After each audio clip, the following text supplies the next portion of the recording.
Hello friends, स्वागत है आप सभी के अपने YouTube channel Pawan Sharma study point पर। और आज हम स्टार्ट करने वाले हैं ज्योग्राफी की क्लास नंबर 9। इससे पहले हमने ज्योग्राफी की 8 क्लास पूरी करवा दी हैं। यदि आपने अभी तक उनको नहीं देखा है तो पहले जाकर उनको देख लीजिए। और आज हम डिस्कस करेंगे रिवर्स ऑफ इंडिया पार्ट 2। इससे पहले हमने पार्ट 1 8th क्लास में करवा दिया है। तो आइए स्टार्ट करते हैं आज का वीडियो। यदि आपने अभी तक हमारे चैनल को सब्सक्राइब नहीं किया है तो हमारे चैनल को सब्सक्राइब कर लीजिए और बेल आइकन पर क्लिक कर दीजिए। तो आइए बढ़ते हैं आज की क्लास की तरफ और स्टार्ट करते हैं आज की क्लास। और आज की क्लास में पढ़ेंगे हम सबसे पहले ब्रह्मपुत्र नदी के बारे में। इससे पहले हमने गंगा नदी के बारे में पूरा डिस्कशन कर दिया है, तो बढ़ते हैं ब्रह्मपुत्र नदी के बारे में। अब सबसे पहला पॉइंट आता है यहाँ पर कि ब्रह्मपुत्र नदी का उद्गम कहाँ से होता है। तो इसका उद्गम होता है मानसरोवर झील, जो कि चीन में पड़ती है तथा कैलाश पर्वत के पास में है। वहाँ पर एक ग्लेशियर जिसका नाम है चेमयुंगडुंग, मानसरोवर ग्लेशियर के चेमयुंगडुंग नामक स्थान से ब्रह्मपुत्र नदी का ओरिजिन यानी कि उद्गम होता है तथा ये भारत से होते हुए सीधे बांग्लादेश यानी बंगाल खाड़ी में जाकर गिर जाती है। अब पहले मैं आपको ये बताता हूँ कि ये कैसे उद्गम होता है। देखिए यहाँ पर ये जो रिवर है यही है ब्रह्मपुत्र रिवर। यहाँ पर ये अरुणाचल प्रदेश में इस वाले स्थान तक आ गई। इसकी कुल लंबाई यदि देखी जाए तो 2900 किलोमीटर है। ये गंगा से बड़ी नदी है, किंतु गंगा नदी केवल भारत में बहती है, इसलिए भारत की सबसे बड़ी नदी गंगा नदी है। अब बात आती है तिब्बत वाले रीजन में। तिब्बत कहाँ पर? चीन में। इस वाले रीजन में ब्रह्मपुत्र नदी को सेंगपो के नाम से जानते हैं। सेंगपो। हमारे यहाँ पर तो इसे ब्रह्मपुत्र के नाम से जानते हैं, लेकिन तिब्बत में इसे सेंगपो के नाम से जाना जाता है। पढ़ते हैं अगले पॉइंट की तरफ। अगला पॉइंट है यह नदी मांजुली द्वीप का निर्माण करती है, जो कि असम में है। यहाँ से ये नदी आई ऐसे, यहाँ पर अरुणाचल प्रदेश में इसने एंटर किया और अरुणाचल प्रदेश में एंटर करने के बाद ये असम में इसकी धारा दो भागों में वितरित हो जाती है तथा यहीं पर एक द्वीप का निर्माण होता है, जो कि विश्व का सबसे बड़ा द्वीप घोषित किया जा चुका है, जिसका नाम है मांजुली द्वीप, जिसका कुल क्षेत्रफल 752 किलोमीटर स्क्वायर है तथा इसे गिनीज रिकॉर्ड में भी शामिल किया जा चुका है। असम ने इस द्वीप को अपना नया जिला घोषित कर दिया है। 36वां जिला घोषित किया जा चुका है। असम ने मांजुली द्वीप को अपना 36वां जिला घोषित कर दिया क्योंकि द्वीप ही इतना बड़ा है। अब बढ़ते हैं अगले पॉइंट की तरफ। मैंने आपको बता दिया कि इसने नया जिला घोषित कर दिया है असम ने मांजुली द्वीप को। अब बात आती है एक लोहित नदी है। लोहित नदी जो कहाँ पर? अरुणाचल प्रदेश और असम में बहती है, जो कि ब्रह्मपुत्र की सहायक नदी है। वहाँ पर एक नए पुल का निर्माण हुआ है अभी 2017 में, जिसका नाम है डोला सदिया या भूपेन हजारिका। इसका नाम डोला सदिया जो पड़ा है वो पड़ा असम के निवासियों ने डाला इसका नाम डोला सदिया। तथा भूपेन हजारिका नाम पड़ा है अरुणाचल प्रदेश द्वारा। अरुणाचल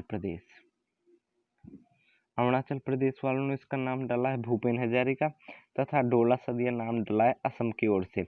इस पुल की कुल लंबाई 9.15 किलोमीटर है। तो फ्रेंड्स, आपके ये पॉइंट समझ में आ गया होगा, अच्छे से याद रखिएगा, ये मोस्ट इम्पोर्टेंट पॉइंट है। डोला सदिया भूपेन हजारिका पुल जो पड़ता है वो लोहित नदी पर है तथा यह पुल कुल 9.15 किलोमीटर लंबा है।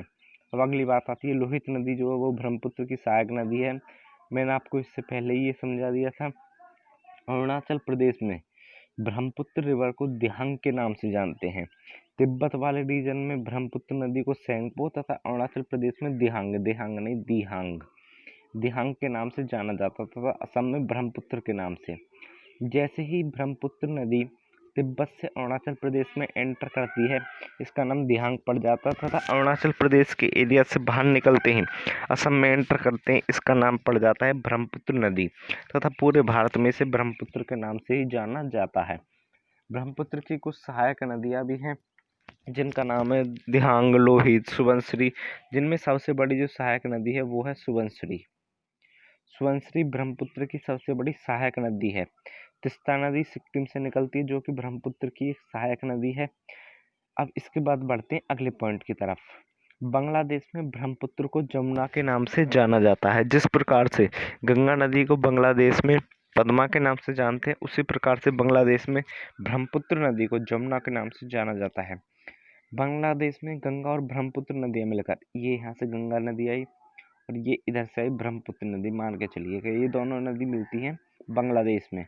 यहाँ पर मिलकर ये एक सुंदरबन का डेल्टा बनाती हैं, मेघना का निर्माण करती हैं तथा सुंदरबन का डेल्टा बनाती हैं। मैंने आपको पिछली क्लास में बताया था कि इसे सुंदरबन का डेल्टा क्यों कहा जाता है, क्योंकि यहाँ पर एक सुंदरी नाम की प्रजाति का पौधा पाया जाता है या फिर वनस्पति पाई जाती है, तथा इसी कारण इसे सुंदरबन का डेल्टा कहते हैं। डेल्टा क्या होता है, मैं आपको फिर से समझा देता हूँ। जब भी नदियाँ पर्वतों वाले भाग से निकल कर जाती हैं तो वह अपने साथ अवसाद बहाकर ले जाती हैं, और यही अवसाद जब बंगाल की खाड़ी में जाकर गिरते हैं तो डेल्टा के आकार का बनाते हैं। डेल्टा इस प्रकार से बनाते हैं, इस प्रकार से ये, और यही कहलाता है त्रिभुज का आकार का डेल्टा। अवसादों का डेल्टा बन जाता है और इसे कहते हैं डेल्टा। तो ब्रह्मपुत्र और गंगा नदी डेल्टा का निर्माण करती हैं तथा ये बांग्लादेश में पड़ता है, और यहाँ पर एक सुंदरी नामक प्रजाति की वनस्पति पाई जाती है, इसलिए इस डेल्टा का नाम सुंदरबन का डेल्टा रख दिया गया है। अब बढ़ते हैं अगले पॉइंट की तरफ। अब अगली रिवर देखेंगे। अब हमने गंगा व ब्रह्मपुत्र रिवर को पूरी तरह से कंप्लीट किया। अब देखेंगे हम नर्मदा रिवर, नर्मदा नदी। फ्रेंड्स, आपने नाम सुना होगा, ये वाला ये जो है नीले लाइन, यही है नर्मदा नदी। इसका उद्गम कहाँ से होता है, तो इसका उद्गम होता है अमरकंटक मध्य प्रदेश, अमरकंटक मध्य प्रदेश से। यह एक ग्लेशियर की ही नदी है, यहाँ पर एक ग्लेशियर पड़ता है जिसके पिघलने से नर्मदा नदी का निर्माण होता है। अब बढ़ते हैं अगले। सॉरी फ्रेंड्स, मैंने आपको मैंने आपको रॉन्ग बता दिया, ग्लेशियर नहीं, ये मौसमी नदी है। फ्रेंड्स, ये कौन सी नदी है, मौसमी नदी है। मैंने आपको माफ़ी चाहता हूँ, ग्लेशियर बता दिया, ये मौसमी नदी है तथा वर्षा के कारण इसका निर्माण होता है। ये नदी मध्य प्रदेश से निकलती है तथा यहाँ से मध्य प्रदेश से ये नदी होते हुए महाराष्ट्र, गुजरात और फिर सीधे अरब सागर में जाकर गिर जाती है। अब बढ़ते हैं अगले पॉइंट की तरफ। ये नदी कौन कौन से राज्यों में बहती है, याद रखिएगा। मध्य प्रदेश, इसके बाद में गुजरात, इसके बाद में महाराष्ट्र, और फिर सीधे अरब सागर में जाकर ये नदी गिर जाती है। अरब सागर, यहाँ से फ्लो होती हुई मध्य प्रदेश, गुजरात, महाराष्ट्र तथा फिर अरब सागर में जाकर गिर जाती है। अब बढ़ते हैं अगले पॉइंट की तरफ। ये एक पश्चिमी नदी है, क्योंकि ये पश्चिम की तरफ प्रवाह है इसका, इस तरफ। तो ये भारत की पश्चिमी नदी कहलाई। तवा, शक्कर और सेर, इसकी तीनों सहायक नदियां हैं, छोटी छोटी रिवर हैं। ये इम्पोर्टेंट पॉइंट तो नहीं है, लेकिन आप इसे याद रखिएगा। गंगा व नर्मदा नदी को विंध्याचल पर्वत अलग करता है, यहाँ पर वे आएगा। वह देखिएगा, मैंने आपको बताया था गंगा नदी इस प्रकार से फ्लो होती है भारत के पूर्व की तरफ, तथा नर्मदा नदी मध्य प्रदेश से भारत के पश्चिमी की तरफ फ्लो होती है। तो इन दोनों को जो अलग करता है, ये वाला पार्ट, यही कहलाता है विंध्याचल पर्वत। यहाँ पर एक पर्वत है जिसका नाम है विंध्याचल पर्वत। ये अलग करता है गंगा व नर्मदा रिवर को। 1 सेकेंड।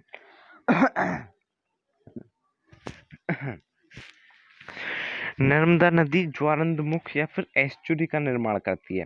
ये एस्चुरी क्या होता है, जो भी कोई भारत की नदियां पूर्व की ओर प्रवाहित होती हैं वह तो अपने साथ अवसाद ले जाती हैं तथा डेल्टा का निर्माण करती हैं, किंतु जो भारत के पश्चिम की ओर प्रवाहित होती हैं ये नदियां, यहाँ पर ये पहाड़ों के अवसाद को नहीं ले पाती हैं, क्योंकि यहाँ पर चट्टानें अधिक हैं, तो ये अपने साथ कोई भी अवसाद नहीं लेकर जाती हैं, तथा जब अरब सागर में जाकर गिरती हैं ऊपर से, तो यहीं पर ये एस्चुरी का निर्माण करती हैं। इस प्रकार से मैं आपको अभी समझा देता हूँ। यहाँ से ऊपर से आकर गिरी, जैसी गिरती है तो इस प्रकार से एस्चुरी का निर्माण हो जाता है, और यही कहलाती है एस्चुरी। फ्रेंड्स, याद रखिएगा, जो भी कोई भारत की नदियाँ पूर्व की ओर प्रवाहित होती हैं वे डेल्टा का निर्माण करती हैं, तथा पश्चिम की ओर प्रवाहित होने वाली नदियाँ एस्चुरी का निर्माण करती हैं। एस्चुरी को हिंदी में कहते हैं ज्वारंदमुख। याद रखिएगा, इंपॉर्टेंट पॉइंट हो गए नर्मदा की ओर से। नर्मदा का उद्गम कहाँ से होता है, मध्य प्रदेश के अमरकंटक से, तथा भारत के किन किन राज्यों में प्रवाहित होती है, मध्य प्रदेश, गुजरात, महाराष्ट्र, और फिर सीधे जाकर अरब सागर में गिर जाती है। ये भारत की एक पश्चिमी नदी है। ये ज्वारंदमुख का निर्माण करती है तथा गंगा व नर्मदा नदी को विंध्याचल पर्वत अलग करता है। तो फ्रेंड्स, ये 4 पॉइंट हो गए, इनको अच्छे से याद रखिएगा, मोस्ट इम्पोर्टेंट पॉइंट है। और बढ़ते हैं हम अपनी अगली रिवर की ओर, और उसका नाम है ताप्ती नदी। इसका उद्गम होता है सतपुड़ा श्रेणी। ये कहाँ पर है? ये भी मध्य प्रदेश में ही है। ये रिवर कैसे फ्लो होती है? मध्य प्रदेश से फ्लो होती है सीधी महाराष्ट्र, फिर वहां से गुजरात, और फिर गुजरात से सीधी जाकर गिर जाती है अरब सागर में। तो याद रखिएगा किन किन राज्यों में फ्लो होती है? महाराष्ट्र, मध्य प्रदेश, गुजरात, और फिर सीधे अरब सागर में जाकर गिर जाती है। ये नर्मदा की तरह ही फ्लो होती है। अब बात आती है नर्मदा व ताप्ती नदी अलग कैसे होती है। तो एक श्रेणी पड़ती है। मैंने आपको बताया था कि श्रेणी और पर्वत में क्या अंतर है। यदि आपने नहीं देखा तो पिछली क्लास जाकर देख लीजिए। एक श्रेणी पड़ती है जिसका नाम है सतपुड़ा श्रेणी। यही श्रेणी नर्मदा व ताप्ती नदी को अलग करती है। यहाँ पर फ्लो होगी नर्मदा और यहाँ पर फ्लो होती है ताप्ती। तो इन दोनों रिवर्स को जो अलग करती है वही कहलाती है आपकी सतपुड़ा श्रेणी। तो याद रखिएगा, इम्पोर्टेंट पॉइंट है, क्योंकि यह नदी भी पश्चिम की ओर ही बहती है तो ये भी ज्वारंधमुख का ही निर्माण करती है। भारत की जितनी भी नदियाँ पश्चिम की ओर बहती हैं उनमें एक या दो नदी को छोड़कर सारी नदियाँ ज्वारंधमुख का निर्माण करती हैं, क्योंकि वह सीधे ऊपर से जाकर जब अरब सागर में गिरती हैं तो उससे ज्वारंधमुख का निर्माण होता है और ये कोई भी अवसाद अपने साथ नहीं लेकर जाती हैं। जबकि भारत के पूर्व में जो भी कोई नदियाँ जाती हैं वे अवसाद लेकर जाती हैं, इसलिए वे डेल्टा का निर्माण करती हैं। तो याद रखिएगा फ्रेंड्स, मैंने आपको 3 रिवर्स कंप्लीट करवा दी, नर्मदा, ताप्ती और ब्रह्मपुत्र। तो तीनों रिवर्स को अच्छे से याद करिएगा। एक एक पॉइंट इम्पोर्टेंट है। इससे पहले क्लास में मैंने आपको गंगा नदी कंप्लीट करवाई थी। यदि आपने वो क्लास नहीं देखी है तो उसे भी जाकर देख लीजिए। और इसी के साथ अब हम मिलेंगे अपनी नेक्स्ट वीडियो में, और मैं फिर आपको भारत की सारी नदियाँ कंप्लीट करा दूंगा। कम से कम 4-5 नदियाँ और रह गई जो इम्पोर्टेंट है। यदि देखा जाए पॉइंट ऑफ व्यू से तो भारत में लगभग 4000 से 5000 नदियाँ हैं, किंतु हमें इतनी नदियाँ करनी नहीं है क्योंकि हम भी इन्हें याद नहीं रख सकेंगे। तो इसके बाद मैं आपको स्टार्ट करूँगा लूनी नदी, साबरमती नदी, गोदावरी नदी, कृष्णा नदी और कावेरी नदियाँ, इनके बारे में थोड़ा थोड़ा बताऊँगा, और सिंधु नदी। तो इसी के साथ मिलते हैं अगली वीडियो में। यदि दोस्तों आपको वीडियो पसंद आया करे तो उसे लाइक व शेयर करना न भूला करें। आपका अपना चैनल है, आपको इसका ग्रो अपना करवाना है। तो चलिए मिलते हैं नेक्स्ट वीडियो में, तब तक के लिए जय हिंद, जय भारत।